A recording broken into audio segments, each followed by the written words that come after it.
saya yang akan menjadi tour guide selama 30 menit ke depan yang akan mengarahkan dan akan menjelaskan sejarah-sejarah yang ada di Candi Muara Takus 314. Nah, sebelum kita pergi, anggap aja di sini ada wisatawan gaib ya. Jadi sebelum kita pergi, kita ada yang namanya aturan untuk ke wisatawan. Nah, jadi aturannya itu yang pertama, kita tidak boleh membuang sampah sembarangan.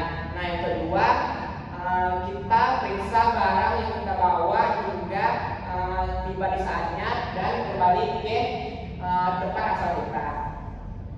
Nah, yang ketiga itu kita tidak boleh sembarangan memegang atau memotret keadaan yang di sana tanpa seizin saya atau seizin yang orang penjaga yang ada di sana. Nah, selanjutnya itu ada tidak boleh menginjak atau tidak boleh menginjak candi yang sembarangan tidak boleh menginjak candi yang sembarangan yang tidak boleh dilakukan. Nah, selanjutnya itu nah, jadi di sini kita perjalanannya itu menuju candinya itu 2 jam. Nah, jadi kita itu menggunakan bus yang telah saya sediakan, yaitu bus Fajar. Nah, jadi di perjalanannya itu kan 2 jam. Nah, silakan menikmati perjalanan. Nah, kalau dari Pekanbaru ini menuju ke Candi Muara Takus itu ada 135 km. Nah, kita itu akan berjalan yaitu yang pertama dari Pekanbaru, lanjut dengan Ibu Panjang, terus lanjut dengan Bangkinang. Nah, nanti di Bangkinang itu, setelah Bangkinang itu ada namanya Simpang Patin. Nah, disitulah masuknya, nanti belok kiri itu masuknya untuk ke daerah 13 Nah, sebelum sesudah masuk itu nanti kita akan melewati yang namanya PLTA atau PLTA. Nah, biasanya di PLTA itu tempat-tempat orang bersantai atau tempat-tempat orang beristirahat. Nah, jadi kita ini tidak berhenti ya di situ karena kita ini beristirahatnya langsung aja di Candi Muara Takus itu. Nah, selanjutnya kan kita udah melewati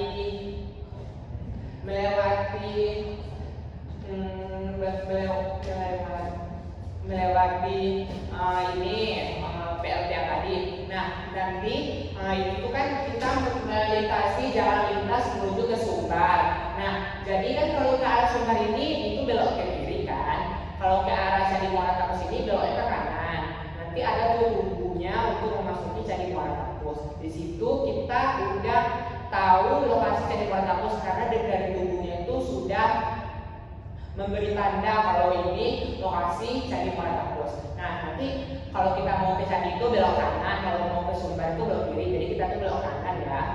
Nah, selanjutnya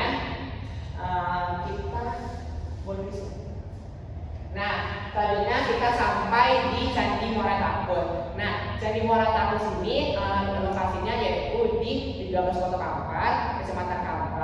Nah, jadi saya di sini akan mengucapkan selamat datang di Kompleks Candi Muara Takus. Nah, candi ini adalah salah satu warisan peradaban Buddha tertua di Sumatera. Nah, jadi orang zaman-zaman dahulu itu datang ke candi ini untuk beribadah dan berziarah. Nah, jadi lokasi candi ini kemarin sangat dibuka lebar oleh orang-orang sekitar ini pada zaman dahulu karena lokasi ini strategis untuk perdagangan pada zaman dahulu. Nah, selanjutnya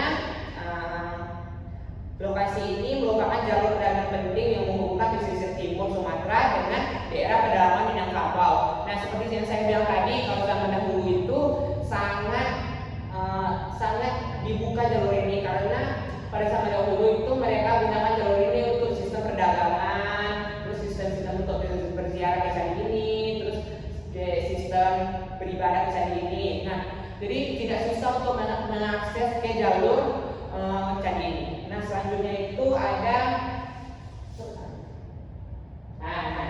Ya, selanjutnya itu ada pembukaan dan gambaran umum.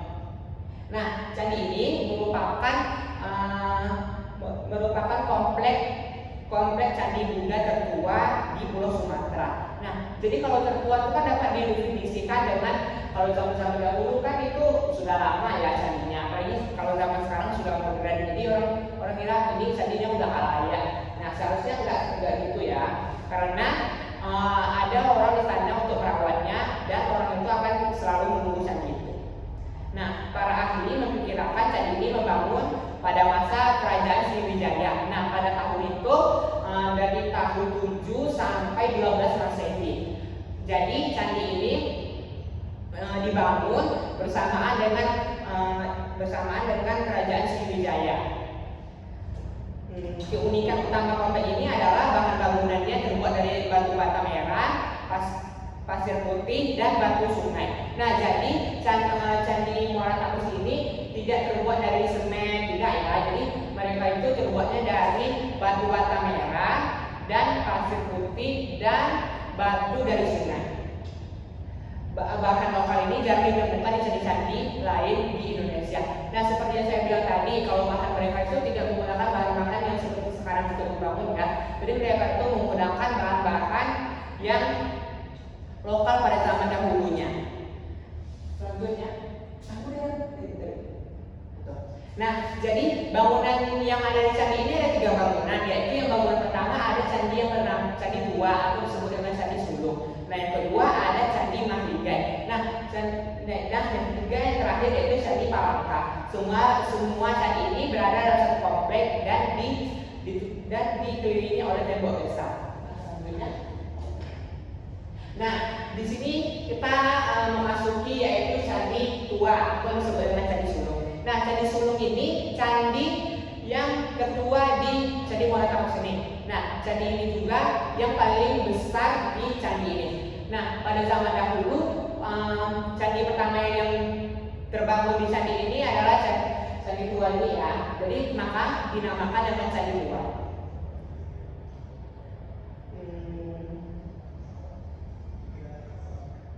Pusat kegiatan pada masa kejayaan Muara Takus bentuknya menyerupai stupa besar dan lambang pencerahan dalam ajaran Buddha. Nah, jadi yang di ujungnya itu kan ada menyerupai stupa besar. Nah, itu artinya pada ajaran Buddha itu adalah lambang pencerahan.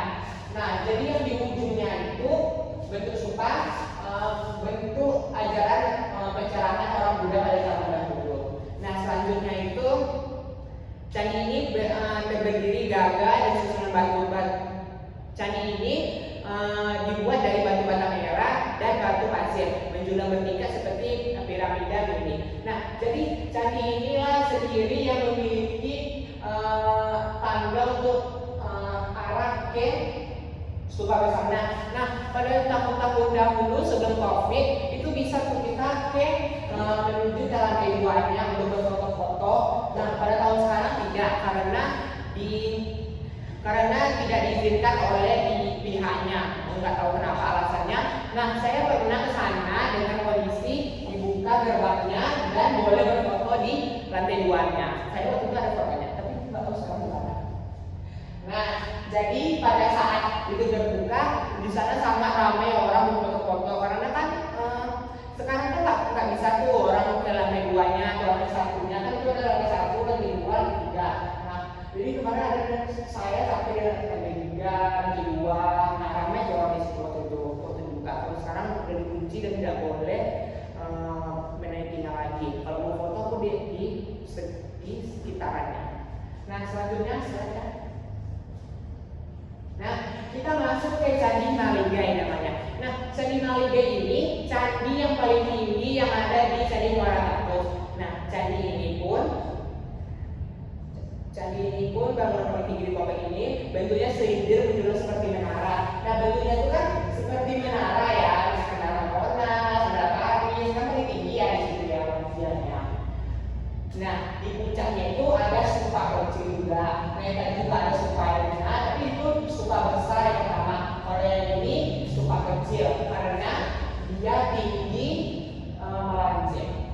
Terus Mahligai ini melambangkan Gunung Suci Mel. pusat alam semesta dalam kosmologi Buddha.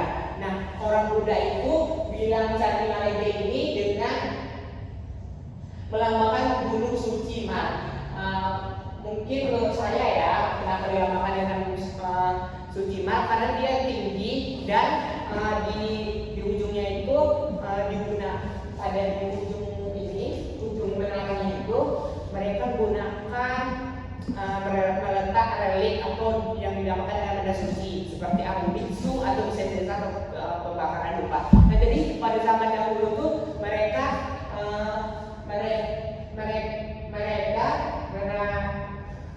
meletakkan benda suci. Nah, maka dibilang gunung suci karena pada zaman dahulu mereka meletakkan pada di ujungnya itu benda-benda suci mereka. Nah, disimpannya di situ di ujungnya itu, yaitu seperti abu biksu dan sisa-sisa pembakaran dupa. Nah, bukan pada zaman dahulu ada sisa-sisa pembakaran dupa. Kalau seandainya mereka menggunakan pembakaran itu berupa dengan dupa. Nah, jadi sisa-sisa pembakarannya itu akan disimpan pada ujung yang ada di Candi Malega ini yang tinggi itu, pada ujungnya itu. Nah, slide selanjutnya. Nah, di samping Candi Malega itu ada Candi Palangka. Nah, Candi Palangka ini tidak berbentuk seperti candi yang pada yang dua tadi ya, karena candi ini bekas bangunan yang tidak dilanjuti sama orang-orang yang ada di sana. Nah, Candi Palangka ini hanya tercipta bagian fondasinya saja. Nah, seperti saya bilang tadi tidak dilanjuti oleh masyarakat setempat itu. Nah, selanjutnya para arkeolog menduga bahwa Candi Palangka dahulu digunakan sebagai tempat meletakkan sesaji atau perlengkapan upacara agama. Nah, mungkin menurut saya kenapa tidak dilanjutkan? Karena pada zaman dahulu mereka menaruh barang yang suci, menaruh atau menyimpan barang suci di Candi Palangka ini. Nah, barangnya itu bisa disebut dengan perlengkapan upacara keagamaan. Nah, jadi barang-barang mereka yang mereka ada itu akan ditaruh di Candi Palangka ini. Nah, jadi kalau mereka melakukan upacara keagamaan, jadi mereka tidak perlu lagi menyewa atau membawa dari daerah asal mereka. Nah, kalau di Candi Palangka ini ada langsung di Candi Palangka ini yang mereka simpan untuk upacara keagamaan. Nah, selanjutnya. Nah, di sini kita masuk ya asal usul dan fungsi. Nah, pasti kalian di sini penasaran dong kenapa namanya Candi Muara Takus. Nah, jadi kenapa namanya Candi Muara Takus? Yang pertama ada muara. Nah, arti muara ini yaitu pertemuan sungai kecil. Nah, jadi pada zaman dahulu itu masyarakat setempat menemukan sungai kecil yang ada di sekitar Candi Muara Takus ini. Makanya diartikan muara itu pertemuan sungai kecil. Jadi zaman orang dahulu itu berinteraksi atau berdagang. Jadi mereka menemukan sungai yang sangat kecil. Makanya dengan uniknya mereka menamai Muara Takus. Nah, arti muara itu pertemuan sungai kecil. Nah, selanjutnya yaitu ada Takus. Nah, Takus ini yaitu nama daerah tempat candi tersebut. Nah, jadi nama tempat daerah candi itu Muara Takus. Jadi Takusnya itu diambil dari nama daerah mereka pada zaman dahulunya. Jadi nama daerah mereka pada zaman dahulunya itu yaitu Takus. Kalau sekarang kan Muara Takus juga bisa Kampar ya. Jadi dinamakan aja sama mereka Candi Muara Takus. Diikuti aja dengan yang Takusnya itu pada ujungnya. Nah, selanjutnya fungsi utama kompleks ini diperkirakan sebagai pusat keagamaan Buddha. Nah, seperti yang saya bilang tadi, kalau di tempat candi ini sangat strategis lokasinya karena ini sangat terbuka dan sangat luas untuk orang-orang Buddha yang beragama di sini. Nah, jadi kalau orang Buddha itu sangat terkenal mereka beragama di sini karena mereka sudah tahu kalau lokasi ini untuk mereka melakukan keagamaan. Nah, selanjutnya itu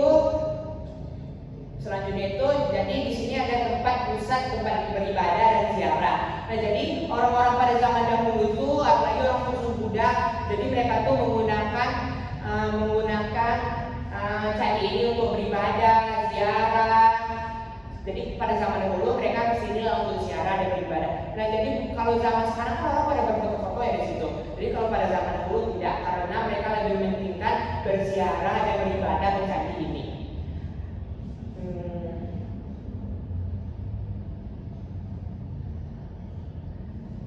Nah, selanjutnya yaitu fungsi utamanya sekaligus pusat penyebaran ajaran Buddha di kawasan bangunannya.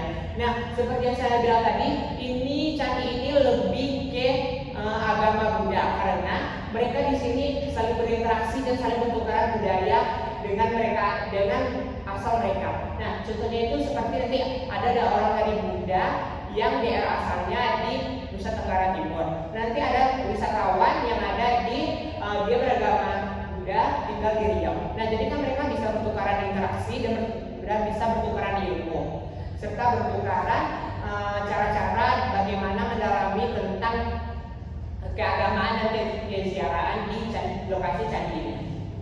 Nah, para arkeolog menduga candi ini berkaitan dengan perkembangan kerajaan Sriwijaya yang pada masa kejayaan abad ke-7 hingga 13 Masehi. Nah, jadi pada pembangunan candi ini itu bertepatan dengan pembangunan kerajaan Sriwijaya. Maka mereka bilang pada tahun lalu itu pada pembangunan candi ini sama bertepatan dengan pembangunan kerajaan Sriwijaya. Terus, nah pada masa kejayaannya itu dari abad ke-7 hingga abad ke-13 Masehi. Lama juga ya, dari abad ke-7 sampai ke-13 Masehi. Berperan sebagai pusat agama Buddha di Asia Tenggara. Nah, selanjutnya itu ada nilai religius dan budaya. Jadi kita di sini memasuki nilai religius dan budaya. Nah, Candi Muara Takus ini menjadi simbol kuat pengaruh agama Buddha di pedalaman Sumatera. Nah, jadi di Candi Muara Takus ini orang pada zaman dahulunya itu lebih dikenal dengan simbol kuatnya pengaruh budaya pengaruh agama Buddha di pedalaman Sumatera. Jadi pada tahun masa lalu dulu mereka itu memperkuat agama mereka agar lebih mendalami tentang yang namanya ziarah dan pertukaran interaksi sesama Buddha.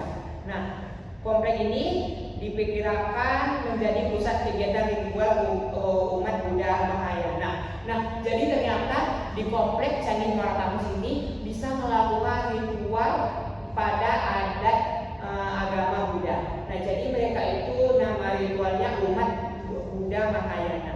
Nah, jadi di sini bukan hanya tempat sejarah, bukan hanya tempat beribadah atau bersinggah atau berfoto. Nah, di sini bisa melakukan ritual yang akan dilakukan oleh agama Buddha. Nah, letaknya yang sangat strategis di jalur Sungai Kampar mendukung kemungkinan bahwa para biksu dan peziarah dari berbagai daerah, bahkan dari luar Nusantara berdatang beribadah di sini. Nah, seperti yang saya bilang tadi, bahwasannya lokasi Candi Muara Takus ini sangat strategis karena lokasinya itu tidak jauh dari jalan lintas. Nah, malahan berhubungan dengan jalan lintas itu hanya memasuki sedikit saja ke arah candinya itu. Itu sangat berhubungan dengan jalan lalu lintas. Nah, seperti yang dibilang tadi, ada wisatawan dari Nusantara. Nah, jauh-jauh kan mereka dari Nusantara di sini. Itu hanya untuk beribadah dan berziarah di sini. Nah, berarti pada zaman dahulu itu Candi Muara Takus ini sudah sangat terkenal pada zaman dahulunya. Buktinya mereka dari Nusantara aja berlomba-lomba untuk datang ke Candi Muara Takus ini. Nah, selanjutnya kita memasuki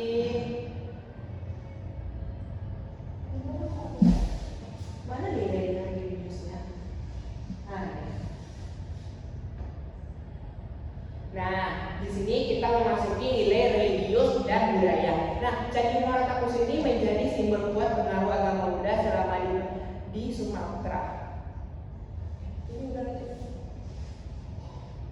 Nah, jadi selanjutnya itu ada simbol kebanggaan dan warisan budaya.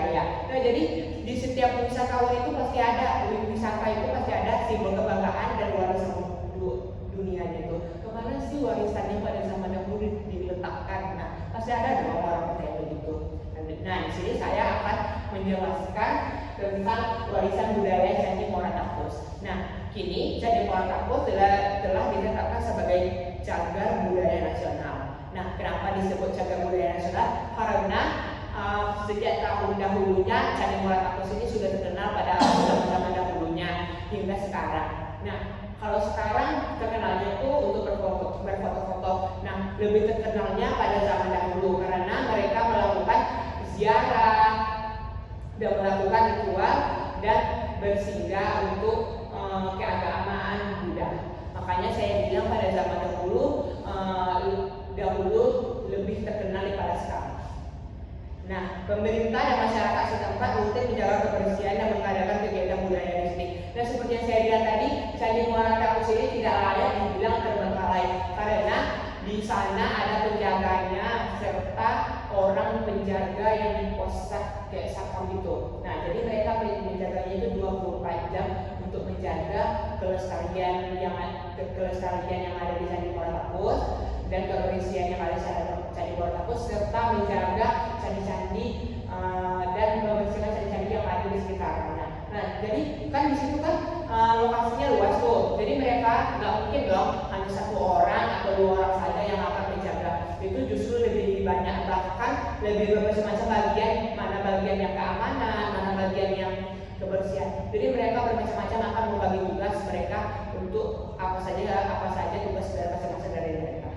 Nah, untuk kebersihannya itu saya udah penasaran. Jadi kebersihannya itu saya lihat sangat bersih dan tidak ada sedikit pun sampah. Nah, seperti peraturan yang saya bilang tadi dari awal, kalau di sana itu tidak boleh membuang sampah sembarangan dan sangat terjaga aman kelestarian sampah itu. Karena mereka dari awal masuk itu dicek tidak boleh membawa makanan dari luar ke dalam karena nanti terjadinya buang sampah sembarangan itu. Jadi tidak diperbolehkan membawa makanan dari luar sendiri. Jadi kalau mau makan di luar, kalau mau berwisatawan atau beragama, nah masuk dalam. Makanya saya bilang tadi kalau ke candi ini itu lebih ke beragama, bukan untuk bermakan-makan di sana. Nah, Candi Muara Takus bukan hanya tempat wisata sejarah, tapi juga simbol kebesaran masa lalu. Nah, seperti yang saya bilang tadi, kalau candi ini bukan tempat wisata sejarah saja, tetapi pada zaman dahulu mereka menjadikan simbol kebesaran masa lalu. Contohnya itu seperti, nah kita bukan hanya menjelaskan tentang sejarah yang ada di Candi Muara Takus ini, tapi mereka pada zaman dahulu menjadikan simbol kebesaran pada masa lalu. Nah, seperti yang saya bilang tadi, kalau tempat yang sekarang ini kan lebih dikenal orang sebagai tempat wisata yang untuk berfoto-foto dan pulang gitu kan. Kalau pada zaman sekarang, kalau pada zaman dahulu itu tidak seperti itu. Kalau pada zaman dahulu itu mereka menggunakan kebesaran masa lalu. Nah, contohnya itu seperti keagamaan mereka, ritual dan mereka melakukan keagamaan yang ada di sekitar candi tersebut. Bukti bahwa budaya ini pernah menjadi pusat peradaban tinggi yang berperan penting dalam jaringan perdagangan dan kebudayaan Asia Tenggara. Nah, seperti yang saya bilang tadi, kalau di lokasi Candi Muara Takus ini sangat strategis karena mereka pada zaman dahulunya menggunakan jalur ini untuk perdagangan dan peradaban.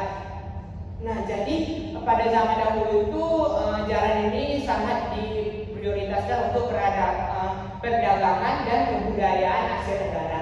Seperti yang saya bilang tadi, kalau jalan ini sangat diprioritaskan untuk orang yang melakukan usaha pada zaman dahulunya, ya.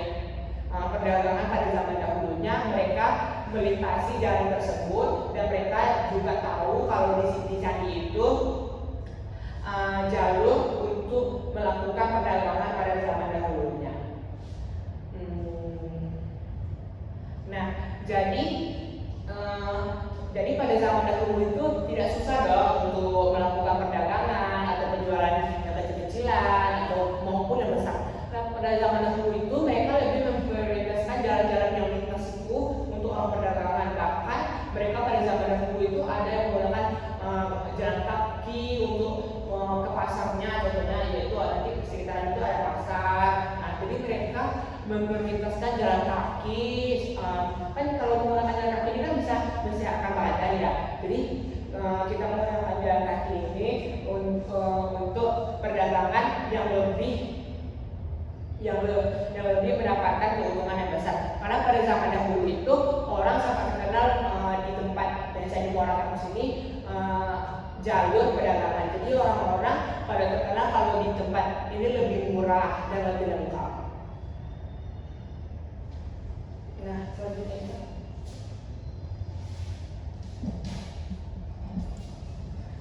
jadi selanjutnya itu kita masuk ke penutupan. Nah, jadi saya di sini akan menyampaikan jika kalian yang ada di sini berdiri di bawah langit Muara Kampus, sesungguhnya Anda sedang berdiri di atas jejak peradaban agung yang telah berumur lebih dari 1000 tahun. Nah, seperti yang saya bilang tadi, kalau Candi Muara Kampus itu lebih memprioritaskan pada zaman dahulunya orang-orang yang jejak peradaban agungnya itu telah berumur lebih 1000 tahun. Nah, itu maksudnya itu pada zaman dahulu itu mereka sangat sering berkunjung ke Muara Kampus ini dan sangat sering melewati atau berkunjung ke Muara Kampus ini. Nah, ia adalah saksi bisu perjalanan sejarah, keimanan, dan kebijakan manusia Sumatera di masa lalu. Nah, jadi pada zaman dahulu itu mereka, jadi pada saat kita berdiri di Candi Muara Kampus itu, kita menjadi saksi bisu kalau pada zaman dahulu itu bukti bahwa perjuangan mereka, perjuangan keimanan, sejarah, dan kebijakan manusia di Sumatera di masa lalu. Nah, jadi berdirinya kita di sini, kita itu bisa menostalgiakan orang-orang pada zaman dahulu. Buktinya bahwa kawasan mereka pada zaman dahulu itu sangat memprioritaskan keagamaan, kebudayaan, dan perdagangan di sekitaran jalan Candi Muara Kampus. Nah, saya ingin mengingatkan bahwa Candi Muara Kampus bukan hanya situs bersejarah, tetapi juga warisan budaya yang sangat penting bagi masyarakat Riau dan Indonesia. Nah, jadi Candi Muara Kampus ini tidak hanya tentang sejarah. Nah, jadi kan orang-orang kalau sebelum Candi Muara Kampus itu kan kepo kan dengan sejarah apa saja yang di candi ini. Jadi di candi ini bukan hanya kita mempelajari tentang sejarah, kita akan mempelajari dengan cara orang Buddha melakukan ritual, keagamaan, dan berziarah. Nah, jadi tetapi juga warisan budaya yang sangat penting bagi masyarakat Riau dan Indonesia. Melalui keberadaan candi ini kita dapat mengetahui bagaimana maju dan bagaimana peradaban Sriwijaya pada masa lalu.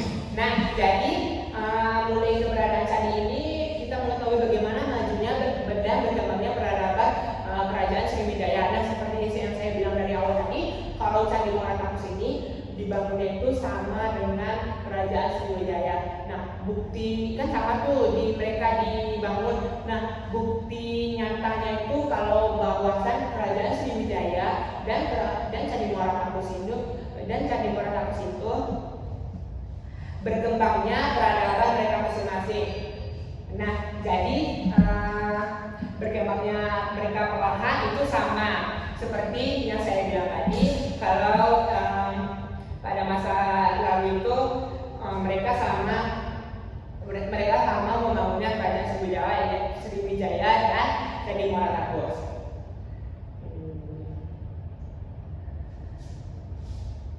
Nah, jadi setelah berjuangnya pada orang pada zaman dahulu untuk memprioritaskan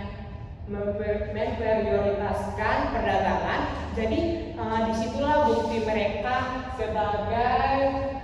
sebagai jalur alternatif untuk perdagangan. Nah, jadi kerajaan Sriwijaya ini jadi berseimbangan sejarah-sejarah apa saja dan ekonomi apa aja dan budaya-budaya apa aja yang mereka pertukaran, karena mereka sama dibangunnya serentak kerajaan Sriwijaya dan Candipuro. Nah, yang itu yang dapat saya sampaikan. Saya Ahmad Yogen Suherman pamit undur diri. Jika Anda ingin melanjutkan atau ingin saya menjadi tugasnya, saya silakan menghubungi nomor saya dan atau bisa langsung connecting dengan saya langsung. Nah, jadi kalau seandainya kalian di sini ingin menghubungi saya atau connecting saya, jadi kalian bisa menghubungi saya langsung atau bertemu dengan saya langsung, bisa konsultasi berapa aja paketan untuk tourguide-nya, berapa aja yang apa aja yang disiapkan, apa aja yang dibawa, apa aja persyaratannya. Nah, kalian bisa menghubungi saya atau bicara dengan saya langsung. Saya jika ada kekurangan